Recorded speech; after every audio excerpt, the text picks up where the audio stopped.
Assalamualaikum warahmatullahi wabarakatuh. Masih bersama kami di channel Kenyataan Hidup. Pada kesempatan kali ini akan menceritakan kejawen sebagai ajaran leluhur tanah Jawa. Budaya adalah jati diri suatu bangsa. Budi pekerti luhur, pemikiran, rasa, cipta, dan karsa dari manusia.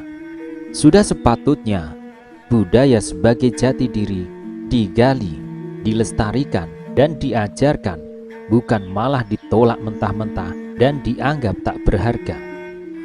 Perlu diketahui, yang membuat bangsa lain kagum kepada kita bukanlah sekedar teknologi dan kemajuan, tetapi adalah orisinilitas dalam pola tingkah laku, yaitu budi pekerti luhur yang menjadi jati diri sebuah bangsa.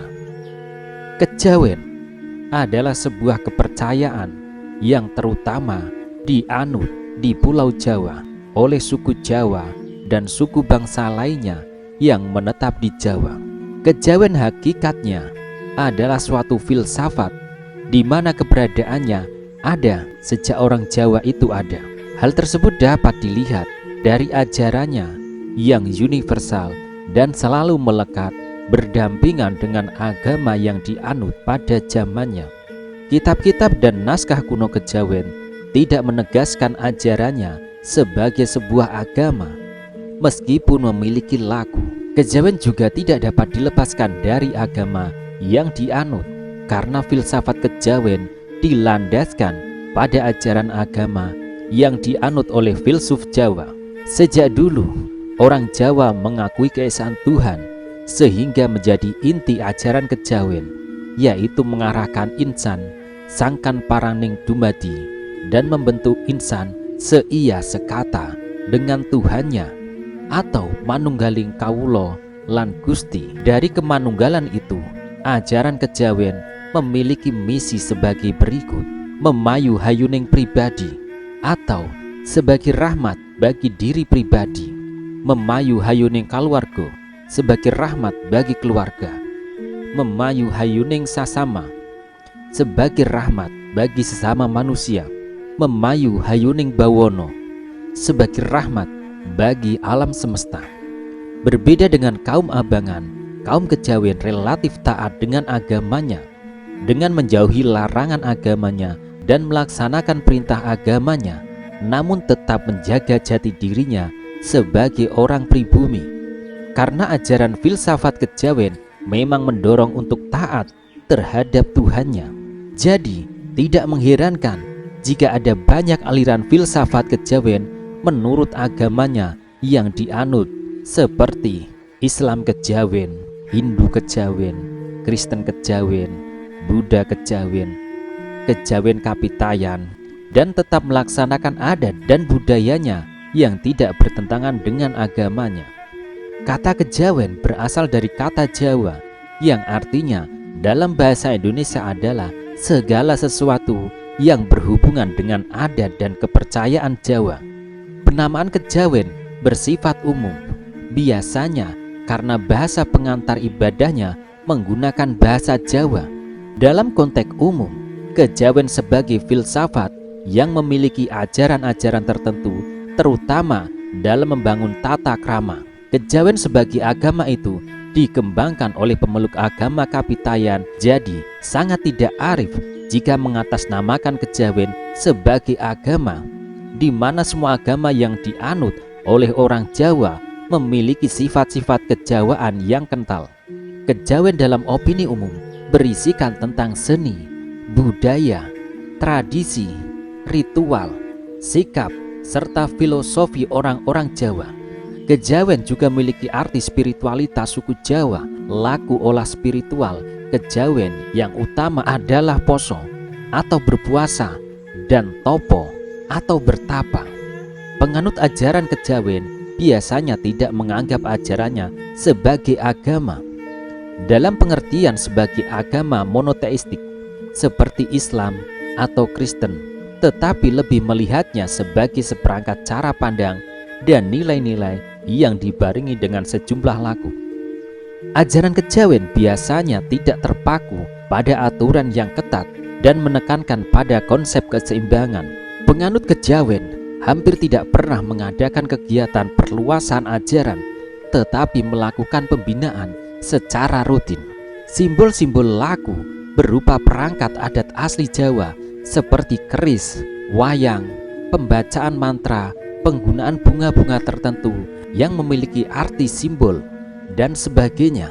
Simbol-simbol itu menampakkan kewingitan atau wibawa magic, sehingga banyak orang, termasuk penghayat kejawen sendiri, yang dengan mudah memanfaatkan kejawen dengan praktik klinik dan perdukunan, yang hal tersebut tidak pernah ada dalam ajaran filsafat kejawen.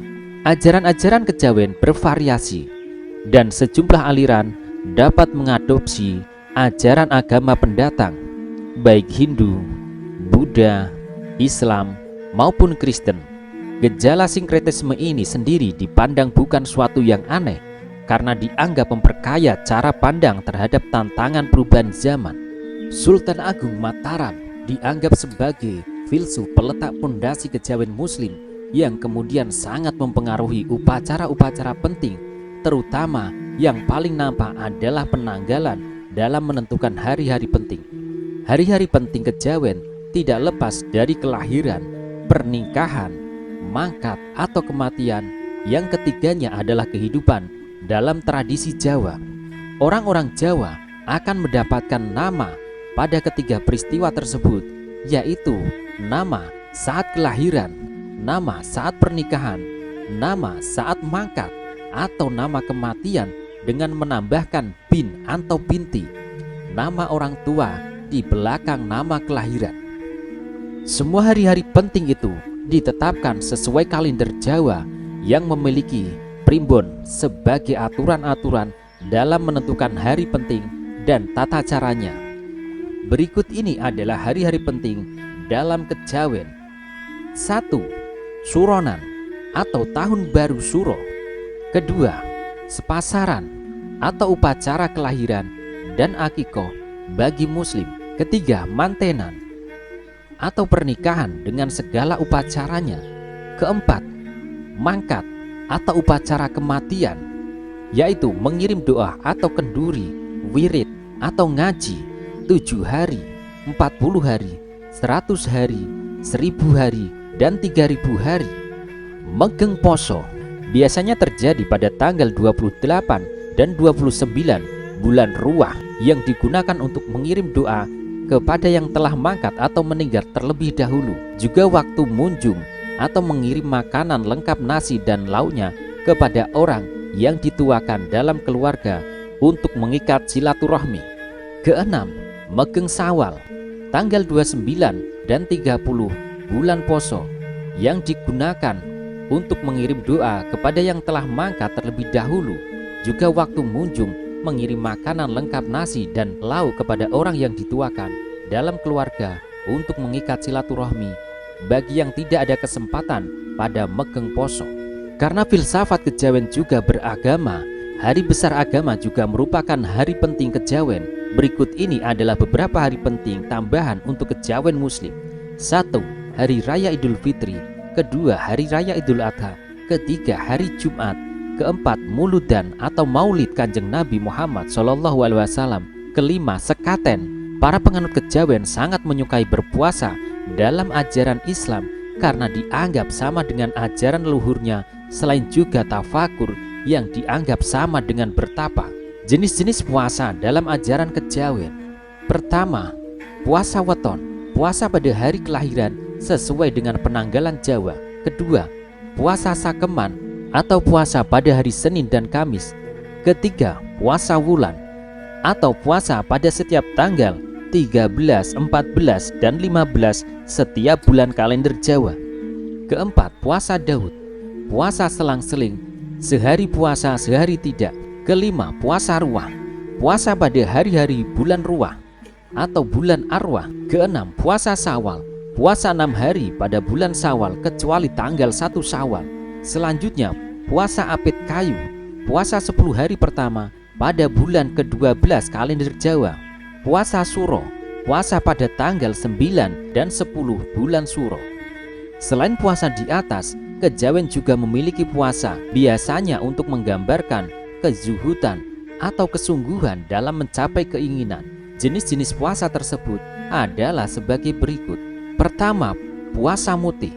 Puasa ini dilakukan dengan jalan yang hanya boleh makan nasi tanpa garam dan lauk pauk atau makanan kecil dan lainnya, serta minumnya juga air putih. Kedua, puasa pati geni. Puasa tidak boleh makan atau minum dan tidur, serta hanya boleh di kamar saja tanpa disinari cahaya lampu. Ketiga, puasa ngebleng. Puasa tidak boleh makan dan minum, tidak boleh keluar kamar, boleh keluar sekedar tetapi sekedar buang hajat, dan boleh tidur tetapi sebentar saja. Keempat, puasa ngalong. Puasa tidak makan dan minum, tetapi boleh tidur sebentar saja dan boleh pergi. Kelima, puasa ngerowot. Puasa yang tidak boleh makan nasi dan hanya boleh makan buah-buahan atau sayur-sayuran saja. Kejawen tidak memiliki kitab suci, tetapi orang Jawa memiliki bahasa sandi yang dilambangkan dan disiratkan dalam semua sendi kehidupannya, dan mempercayai ajaran-ajaran kejawen tertuang di dalamnya tanpa mengalami perubahan sedikit pun, karena memiliki pakem atau aturan yang dijaga ketat. Kesemuanya merupakan ajaran yang tersirat untuk membentuk laku utama, yaitu toto kromo atau aturan hidup yang luhur, untuk membentuk orang Jawa yang hanjawani atau memiliki akhlak terpuji. Hal-hal tersebut terutama banyak tertuang dalam karya tulis sebagai berikut. Kakawin atau sastra kuno merupakan kitab sastra metrum kuno berisi wejangan atau nasihat berupa ajaran yang tersirat dalam kisah perjalanan yang berjumlah 5 kitab, ditulis menggunakan aksara Jawa kuno dan bahasa Jawa kuno. Babat atau sejarah-sejarah merupakan kitab yang menceritakan sejarah Nusantara berjumlah lebih dari 15 kitab, ditulis menggunakan aksara Jawa kuno dan bahasa Jawa kuno serta aksara Jawa dan bahasa Jawa. Selanjutnya, serat atau sastra baru merupakan kitab sastra metrum anyar berisi wejangan atau nasihat berupa ajaran yang tersirat dalam kisah perjalanan yang terdiri dari lebih 82 kitab, ditulis menggunakan aksara Jawa dan bahasa Jawa. Beberapa ditulis menggunakan huruf pegon. Suluk atau jalan spiritual merupakan kitab tata cara menempuh jalan supranatural untuk membentuk pribadi hanjawani yang luhur, dan dipercaya siapa saja yang mengalami kesempurnaan akan memperoleh kekuatan supranatural yang berjumlah lebih dari 35 kitab, ditulis menggunakan aksara Jawa dan bahasa Jawa. Beberapa ditulis menggunakan huruf pegon. Selanjutnya, kidung atau doa-doa, sekumpulan doa-doa atau mantra-mantra yang dibaca dengan nada khas, sama seperti halnya doa lain, ditunjukkan kepada Tuhan bagi pemeluknya masing-masing, yang berjumlah 7 kitab, ditulis menggunakan aksara Jawa dan bahasa Jawa. Primbon atau prediksi berupa kitab untuk membaca gelagat alam semesta, untuk memprediksi kejadian, ditulis menggunakan aksara Jawa dan bahasa Jawa. Piwulang keutamaan atau ajaran utama berupa kitab yang terdiri dari pituduh atau perintah dan wewaler atau larangan untuk membentuk pribadi yang hanjawani, ditulis menggunakan aksara Jawa dan bahasa Jawa. Naskah-naskah di atas mencakup seluruh sendi kehidupan orang Jawa dari kelahiran sampai kematian, dari resep makanan kuno sampai asmaragama, dan ada ribuan naskah lainnya yang menyiratkan kitab-kitab utama di atas dalam bentuk karya tulis, biasanya dalam bentuk ajaran nasihat, falsafah, kaweruh, dan sebagainya. Demikian sekelumit ulasan tentang kejawen sebagai ajaran leluhur tanah Jawa. Semoga cerita ini dapat menambah sedikit wawasan akan keberagaman sejarah Nusantara. Apabila terdapat kesalahan dalam pengucapan atau versi dan masukan, jangan ragu untuk mengoreksi kami di kolom komentar. Jika dirasa bermanfaat, silahkan like, subscribe, dan share video ini. Akhir kata, semoga kita selalu diberkahi dalam menjalani kehidupan ini. Terima kasih telah menyaksikan video ini. Wassalamualaikum warahmatullahi wabarakatuh.